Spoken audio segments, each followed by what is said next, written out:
Hello friends, welcome again. It's another beautiful week that the Lord has given us to be happy and to rejoice in Him. Remember, we are in quarter 3, lesson number 3, and this lesson is going to take us to study for the Sabbath of July 18th. And so welcome. Our title this week is Unity in Christ, and it is lesson number 3. Our memory text is 1 Corinthians chapter 1 and verses 10 from the English Standard Version. Says, I appeal to you, brothers, by the name of our Lord Jesus Christ, that all of you agree, and that there be no divisions among you, but that you be united in the same mind and the same judgment. Let me repeat. I appeal to you, my brothers. I appeal to you, brothers, by the name of our Lord Jesus Christ, that all of you agree, and that there be no divisions among you, but that you be united in the same mind and the same judgment. That is from 1 Corinthians chapter 1 and verses 10.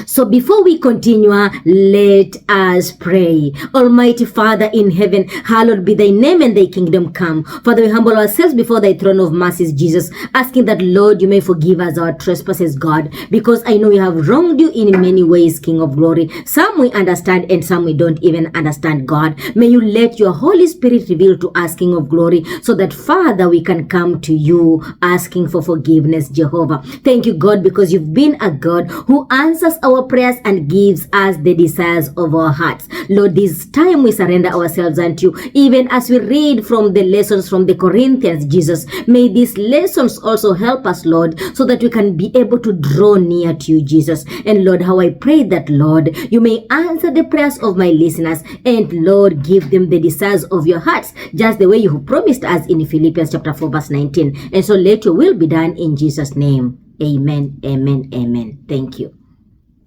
And so, friends, our memory text again is 1 Corinthians chapter 1 and verses 10. It says, I appeal to you, brothers, by the name of our Lord Jesus Christ, that all of you agree, and that there be no divisions among you, but that you be united in the same mind and the same judgment. And so those who observe wildlife know that some creatures live in the parks, in herds, in groups, all of varying sizes.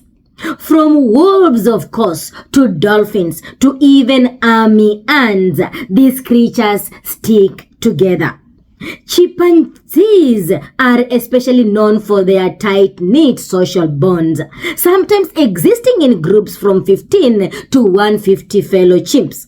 However, those relationships are not always harmonious, and sometimes the chimps fight among themselves. Humans are somewhat like that as well.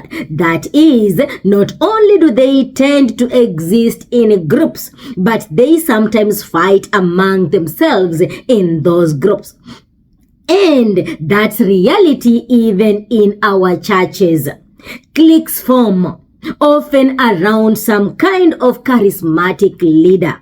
And even worse, sometimes one clique does not get along with others. Have you ever seen that in your church? If so, then you have an idea of an issue Paul faced in Corinth.